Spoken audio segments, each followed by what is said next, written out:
ओम शांति।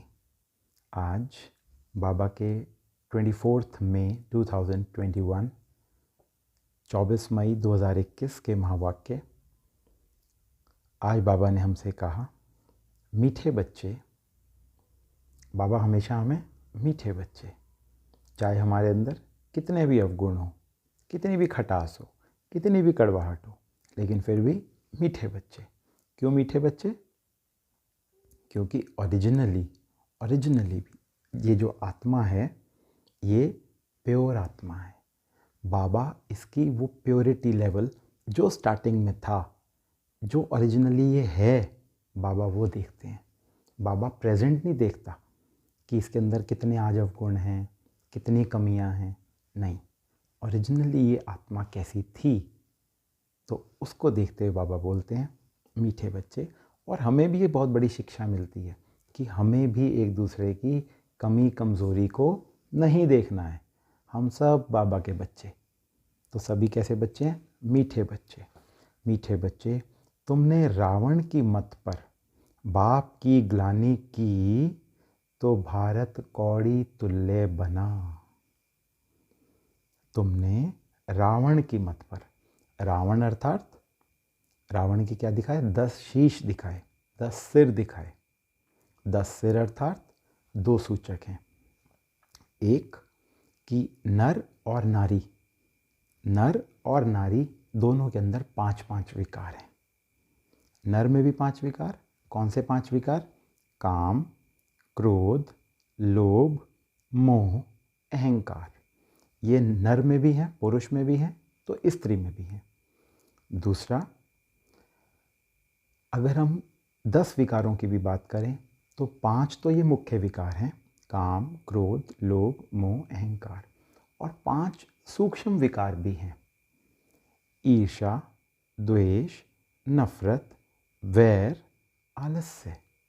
ये भी तो हम सभी के अंदर थोड़े थोड़े हैं। ईर्ष्या, द्वेष, नफरत, बैर और आलस्य, तो 10 हो गए। और इसके साथ साथ एक तीसरा अर्थ भी हो सकता है। रावण 10 सिर अर्थात 5 विकार और 5 तत्व प्रकृति के, वो भी तो इस समय पतित बन चुके हैं।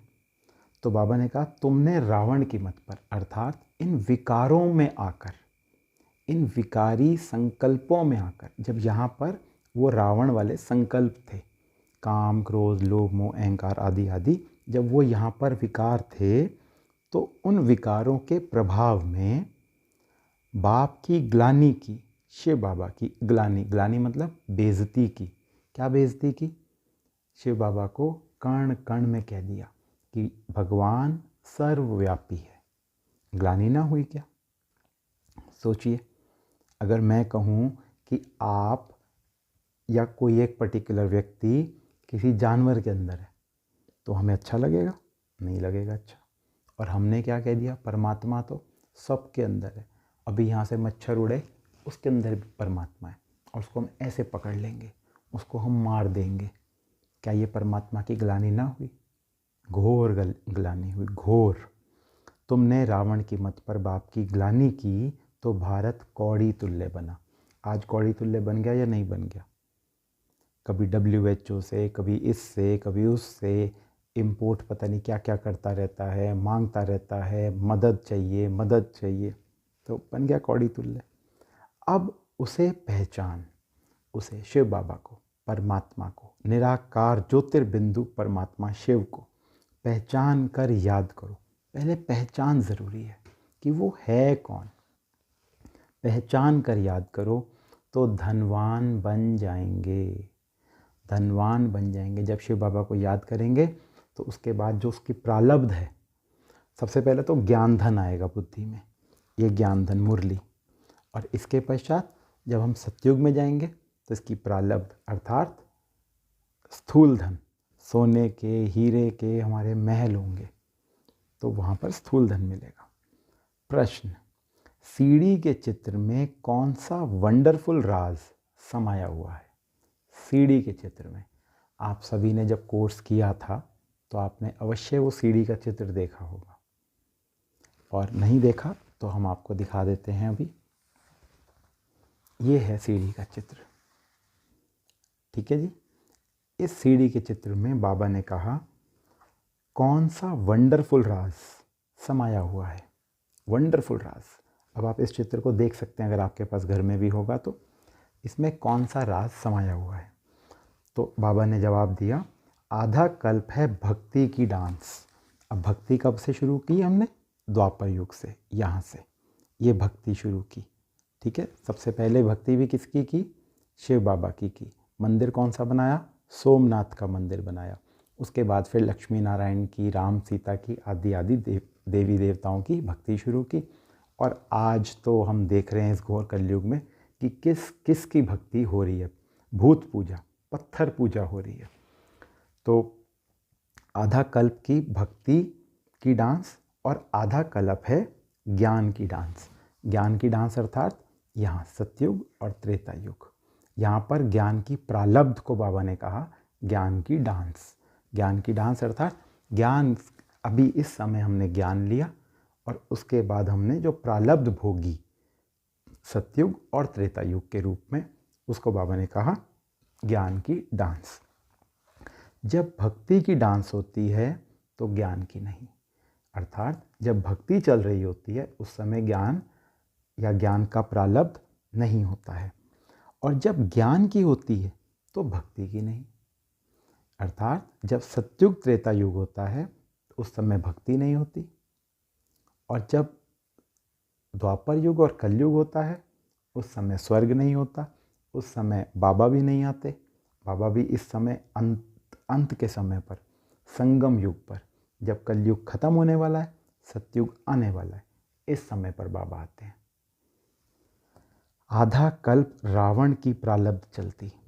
फिर से रावण अर्थात 5 विकार। आधा कल्प रावण की प्रालब्ध चलती। तो कौन सा आधा कल्प? द्वापर युग, क्योंकि विकार हमारे अंदर कब आए? द्वापर युग से आए, द्वापर युग से आए। तो आधा कल्प द्वापर युग और कलयुग। तो आधा कल्प रावण की प्रालब्ध चलती और आधा कल्प तुम बच्चे प्रालब्ध भोगते हो। हम कब भोगते हैं प्रालब्ध? सतयुग त्रेता युग। यह गुह्य राज सीढ़ी के चित्र में समाया हुआ है। इसके पश्चात धारणा के लिए मुख्य सार, जो विशेष हमको अपने जीवन में धारण करना चाहिए। बाबा 2 पॉइंट्स बताते हैं। फर्स्ट पॉइंट, पुरुषार्थ कर संपूर्ण गुणवान बनना है। पुरुषार्थ कर, पुरुषार्थ का भी बहुत गहरा अर्थ है। पुरुष अर्थात आत्मा, पुरुष अर्थात आत्मा, पुरुषार्थ, पुरुष के अर्थ किया गया कर्म, यानी कि आत्मा की उन्नति के लिए जो कर्म किया जाए उसे कहेंगे पुरुषार्थ। पुरुष आत्मा, आत्मा की उन्नति के लिए, जिससे आत्मा की उन्नति हो, उसे कहेंगे पुरुषार्थ। दूसरा जो बाबा हमारे को पुरुषार्थ का अर्थ बताते हैं, वो बताते हैं कि एक बार जो हमसे गलती हो वो रिपीट ना हो, तब हम कहेंगे कि हम पुरुषार्थ कर रहे हैं।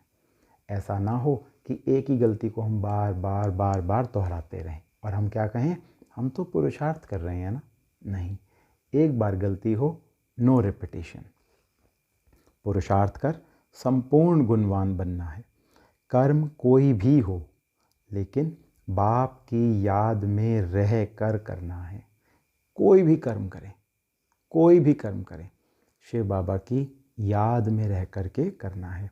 कोई भी विकर्म नहीं करना है। जब शिव बाबा की याद रहेगी तो विकर्म कैसे होगा फिर? सेकंड पॉइंट, यह पुराना कपड़ा। कौन सा पुराना कपड़ा? यह पुराना कपड़ा, देह, शरीर जड़ जड़ीभूत है। आज देख ही रहे हैं जड़ जड़ीभूत है, पता ही नहीं चलता कब क्या हो जाता है। जड़ जड़ीभूत अर्थात मतलब इसकी खस्ता कंडीशन है, हालत ख़राब है।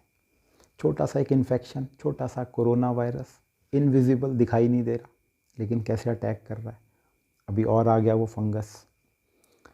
इससे ममत्व निकाल देना है। ममत्व अर्थात ममत्व, लगाव इस शरीर के साथ, आत्मा का बहुत लगाव है। बाबा ने कहा उसे निकाल देना है। आत्मा को सतो प्रधान बनाने का पूरा पूरा पुरुषार्थ करना है। सतो प्रधान अर्थात कि हम सतयुग में जाने के लायक बन जाएं। अब सतयुग, सोने की दुनिया, लक्ष्मी नारायण का राज्य, वहाँ पर अगर हमें जाना है तो हमें भी उनके समान बनना होगा, बनना पड़ेगा। तो बनना कब है? इस समय बनना है, तब थोड़ी ना बनेंगे। वो तो हमारी डिग्री है, तो डिग्री प्राप्त की जाती है, पढ़ाई उससे पहले की जाती है। तो ये वो समय है जब हमें उन जैसा बनना है। तो बाबा ने कहा आत्मा को सतो प्रधान बनाने का पूरा पूरा पुरुषार्थ करना है। वरदान, करना और कहना, करना और कहना, इन दो को समान बनाकर, करना और कहना इन दोनों को समान बनाकर क्वालिटी की सेवा करने वाले सच्चे सेवाधारी भव। करना और कहना, जो करना है वही कहना है। ऐसा ना हो हम कह तो कुछ और रहे हैं और अपने जीवन में कर कुछ और रहे हैं। इसके लिए बाबा ने कहा कहना भी वही है जो मैं अपने जीवन में स्वयं करता हूँ। जब ऐसा होगा तो इन दोनों को समान, सेम होने चाहिए, डिफरेंस नहीं होना चाहिए। इन दोनों को समान बनाकर क्वालिटी की सेवा, तब हमारी क्वालिटी सेवा होगी, तब हमारी सच्ची सेवा होगी। करने वाले सच्चे सेवाधारी, तभी हम सच्चे सेवाधारी कहलाएंगे। सच्चे सेवाधारी भाव। बाबा ने एक्सप्लेन किया, सदा अटेंशन रहे कि पहले करना है फिर कहना है। पहले करो, करके दिखाओ, फिर कहिए। कहना सहज होता है, कहना आसान है, करने में मेहनत है, मेहनत का फल अच्छा होता है। लेकिन यदि दूसरों को कहते हो स्वयं करते नहीं, दूसरों को कहते हो स्वयं करते नहीं, तो सर्विस के साथ साथ डिससर्विस भी प्रत्यक्ष होती है। कह हम कुछ और रहे हैं, कर कुछ और रहे हैं, तो सर्विस नहीं होगी, डिससर्विस होगी। अगेंस्ट जा रहा है, यानी कि वो नेगेटिव में मार्किंग हो रही है हमारी। जैसे अमृत के बीच विष की एक बूंद भी पड़ने से, अमृत का घड़ा भरा हुआ है और उसमें विष की एक बूंद पड़ जाए, सारा अमृत विष बन जाता है। ऐसे कितनी भी सर्विस करो, लेकिन एक छोटी सी गलती सर्विस को समाप्त कर देती है, एक छोटी सी गलती। इसलिए पहले अपने ऊपर अटेंशन दो, तब कहेंगे सच्चे सेवाधारी। इसलिए सेवा करने से पहले हमें बहुत अच्छी तरह से अपनी चेकिंग करने की ज़रूरत है। स्लोगन, अनेकता में एकता लाना, अनेकता में एकता लाना। मतलब अब सबके संस्कार हम अपने परिवार में देखें, हम जितने भी सदस्य हैं, 4, 5, 6, जितने भी हम हैं सदस्य, सबके संस्कार अलग अलग हैं। उन संस्कारों में भी एकता लाएं, मतलब एक दूसरे के साथ एडजस्ट होकर चलें। अनेकता में भी एकता लाना, बिगड़ी को बनाना, यह सबसे बड़ी विशेषता है। क्योंकि आज हम देखते हैं दुनिया में छोटी छोटी बातों पर कितने लड़ाई झगड़े हो जाते हैं। मतलब एक दूसरे का वो जीव घात भी करने में कसर नहीं छोड़ते। तो बाबा ने हमें क्या कहा, अनेकता में एकता लाना। अनेक हैं, सबके संस्कार अलग अलग, उनको हम इकट्ठा करें, इकट्ठा करें। कुछ हम झुकें, कुछ वो झुकेंगे, एडजस्ट करेंगे, मोल्ड हो जाएं, सिचुएशन के हिसाब से हम मोल्ड हो जाएं। बिगड़ी को बनाना, बिगड़ी हुई को भी बना दें, यही तो हमारी सेवा है ना। हम बाबा के बच्चे हैं, परमात्मा के बच्चे हैं। तो बिगड़ गई है बात खराब हो गई है, लेकिन हम उसको ठीक कर दें, यह सबसे बड़ी विशेषता है। ओम शांति।